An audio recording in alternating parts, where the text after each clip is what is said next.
Captain Miller படத்துல இருந்து பாடலாசிரியர் உமாதேவி அவர்களையும் பாடலாசிரியர் விவேக் அவர்களையும் மேடைகள்.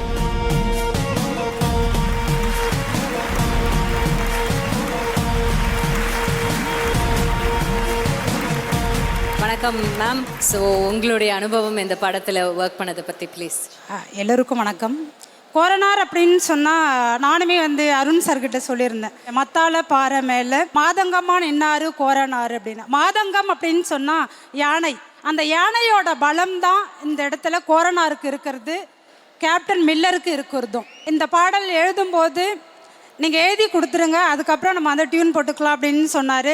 Thank you GV sir. ஜிவி சாரோட தொடர்ந்து நான் ஒர்க் பண்ணிகிட்ருக்கிறேன். Thank you sir, thank you. எல்லாருக்கும் வணக்கம். சில பேரை பார்த்த உடனே பிடிக்கும், சில பேரை பார்க்க பிடிக்கும் அப்படின்வாங்க. அதே மாதிரி சில பேரை பார்க்காமலே நம்மளுக்கு பிடிக்கும். இந்த நபரை நான் இது வரைக்கும் லைஃப்பில் பார்த்ததே இல்லை. ஆனால் தமிழ்நாட்டு மக்கள் எல்லாரோட இதுவுமே எவ்வளோ பதறிச்சோ அதே மாதிரி எனக்குமே அந்த பதட்டம் இருந்தது. கேப்டன் விஜயகாந்த் அவர்கள், அந்த கேப்டன் விஜயகாந்துக்கு எங்கள் கேப்டன் மில்லர் குழுவோட சார்பாக வீர வணக்கத்தை முதல்ல தெரிவிச்சுக்கிறேன். தன்னோட கலைப்படைப்பை எனக்கு ராஜாவான வாழ்கிறேன் அப்படின்னு வாழ்கிற தனுஷ் சார். நான் இளையராஜா சாரோட ஒரு 2-3 படங்கள் ஒர்க் பண்ணியிருக்கேன். அண்ட் எஸ்பிபி சாரோட ஒரு சில மிகப்பெரிய ஹிட் பாடல் கூட வேலை செஞ்சுருக்கேன்.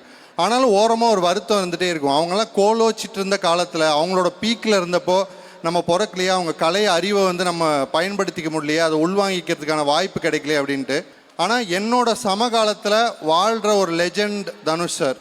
அவரோட ஒர்க் பண்ணுற ஆப்பர்ச்சுனிட்டி எனக்கு கிடச்சதுங்கிறது நான் பெரிய விஷயமா பார்க்குறேன். இது நான் இந்த மேடையில் இருக்கவங்கிறதுக்காக சொல்கிற விஷயம் மட்டும் இல்லை. என்னோட வாழ்கிற காலத்தில் ஒரு லெஜெண்டோட நான் இவ்வளோ படங்களில் பணியாற்றுறேங்கிறது எனக்கு பெரிய பெருமையாக பார்க்குறேன் சார். நான் 12 படங்களுக்கு மேலே தாண்டி நான் அவரோட வேலை செஞ்சிட்ருக்கேன். அதுக்கப்புறம் ஜிவி அவர்கள், செலிப்ரேஷன் ஆஃப் லைஃப் அப்படின்றதா இருக்கட்டும், ஒரு தமிழ் பெருமையை ஏந்திட்டு வந்த ஒரு கலைப்படைப்புக்கு தேசிய விருது அன்னை கிடைக்கலங்கிறது தமிழ் சமூகத்து மேலே இழைக்கப்பட்ட துரோகமாகவே நான் பார்க்குறேன். நெல்லாடிய நிலம் எங்கே, சொல்லாடிய அவை எங்கே, வில்லாடிய களம் எங்கே, கல்லாடிய சிலை எங்கே அப்படின்னு எவ்வளோ அருமையான ஒரு பாடலை கொடுத்தாரு.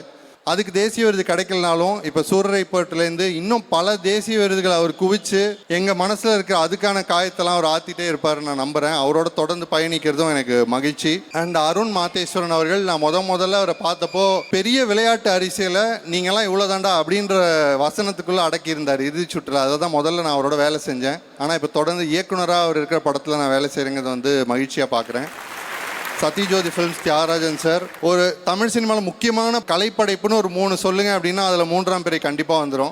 அதே மாதிரி முக்கியமான கமர்ஷியல் ஃபிலிம்ஸ்னு ஒரு 3 சொல்லுங்கள் அப்படின்னா கமர்ஷியல் ரைட்டிங்கோட மாஸ்டர் பீஸாக பாஷா அதில் வந்துடும். இந்த 2 படத்தையுமே சேர்ந்து தயாரிச்சிருக்காங்க அப்படிங்கும் போதே அவங்கள பற்றி தெரிஞ்சுக்கலாம். பணம் மட்டுமே இல்லை, கலைப்படைப்பு மட்டுமே இல்லை, இது 2த்துக்கும் மத்தியில் ஒரு லைனை பிடிச்சி அவங்க ட்ராவல் பண்ணுற விதம், கலைப்படைப்பு குடிக்கிற முக்கியத்துவம், அதெல்லாம் பெருமைக்கான விஷயம். Thank you so much Vivek sir. Thank you so much Uma ma'am.